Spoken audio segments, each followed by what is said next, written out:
you don't necessarily get that that experience, so, and maybe it's just my personal experience. Maybe, other people have gotten that experience, but the experience with having, the global information taught by and facilitated by global experts, on a more regular basis, could be something that is maybe developed a bit further. Okay. You mentioned earlier that you're using distance learning providers. I was wondering if you could maybe elaborate a little bit on how you're using those digital approaches as part of your overall learning strategy. Yeah. So there's, I guess, a combined way. You have to be careful how many different providers you use if they each one is charging you a per head cost, because it can be quite expensive to do that. Plus, it also can be confusing. So the strategy, in my opinion, always has to be about okay, how do you pull everything together so you're orchestrating a defined learning strategy and using the providers, using enough providers with enough experience and knowledge base that's actually useful for people who are going through it, but not so much where it becomes unwieldy, confusing, and also expensive. So what I would say is, we will use providers who can offer the right kind of curricula, and we work with them in a way where there's enough of commonality in how we're going to that, that particular provider where it's useful for a particular group. And then we can maybe enhance how we work with that provider. So, using maybe less providers, but, creating more bespoke solutions so that, when we have something and it's available, other people will see it as useful and not just a select few. Okay. So what types of learning are usually happening here with the digital approaches? Is it like a massively open course, a MOOC? Are there blended learning formats that you deploy? What does that look like? Yeah, it's more blended learning because, first of all, the executive, the leadership and executive learning is going to be something which is more about networking, supplemented by the online as well, rather than everything online. Because they want to, they want to listen to their peers and colleagues. They want to learn from each other. They want to make sure they're with the right groups who are, transformational and, thought leaders rather than doing everything online. So it's definitely a blended learning solution.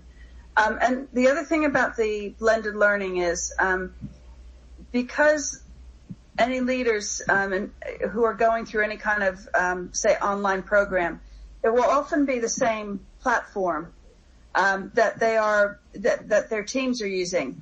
So the more that they, can experience that and understand that and support it and buy into it, it has kind of a double benefit. And does the deployment of those digital approaches vary at all between the middle management, junior management, and senior management levels? Yeah, I would say because WPP is a very large and GroupM is a large organization, trying to reach out to all markets across all regions, globally, you have to have a practical approach to how you set up, learning that is available, useful, and people understand it no matter where they are. And sometimes English is not first language.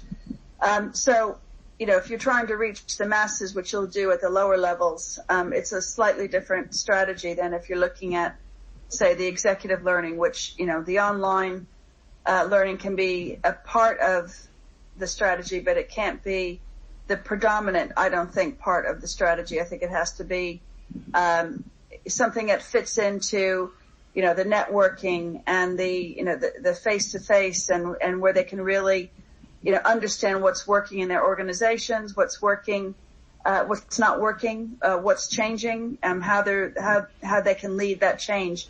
And a lot of that will come through more of the networking type events. Mm-hmm. My last question. Oh, go ahead. Just to answer that question, with a final point. I think it's just about it's not that online doesn't work for them. It's just the percentage of the blended learning, which is online for an executive, I think is smaller than the lower levels. Mm-hmm. Yeah. That's what we've been hearing too in talking to folks like yourself. Okay. Yeah, I think one of the things that I have found, I guess, problematic in different organizations that I've been part of is that if you make the learning structure too complicated and if it's so diversified that it's not actually useful for anybody, that can happen. So you have to have a core understand. This is our platform. This is these are our competency areas. This is what we want everyone to be good at, and depending on your level, you'll have a different role in that competency area. So it's a little bit like less is more. Mm-hmm. Yeah, that actually folds well into my last question for you. It's thinking about a single provider for all executive learning and development. Would you ever consider using just one single provider to deliver learning across all layers of management in your business? When you say provider, can you just describe what you mean by that? Because that will influence my answer. Right. I guess that could be interpreted in a couple different ways because you have the delivery mechanism and then you have the actual content. So yeah.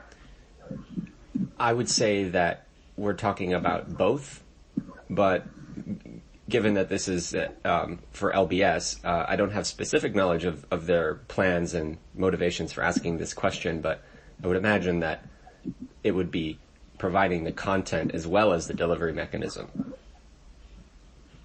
Okay. I think the answer to that is probably more around you might use a single provider for the majority of your content. As far as the delivery, that's possible too, the majority, depending on the location of a single provider. But I would say it would be probably not appropriate or not effective, let's put it that way. So not as effective to rely completely on one provider for everything. It's a good idea, like I said in the beginning, to have a small number of trusted providers and even delivery mechanisms, to reduce the confusion, to, help reinforce, better pricing even with going with, more of a single provider, to help people understand that, this is where you go for, your one-stop shop for learning, if you like. That all makes sense. But I think, people, especially these days, everyone is coming from a different place. Everyone learns slightly differently. Everyone's kind of on the go. Everyone's, reaching out to a lot of different sources for their knowledge. Some of which will, be directly related to their organization and some will come maybe on the peripheral of that. So I think that to have, a responsible approach to this is to have, maybe fewer and maybe have a few suppliers, providers to do the majority in content and delivery. But you have to allow the flexibility for, almost contrasting that learning and that, the point of view, if you like, with other sources. And one reason for that is because sometimes, people can get bored by there's nothing wrong with that source if it was a single source, but they could get bored just because they almost know too much. It's too predictable and they need something to almost wake them up a little bit outside of that. So less is more, but maybe having the flexibility to have other sources to enhance that. Yeah, that's a good point. Great. Well, Gail, those are all the questions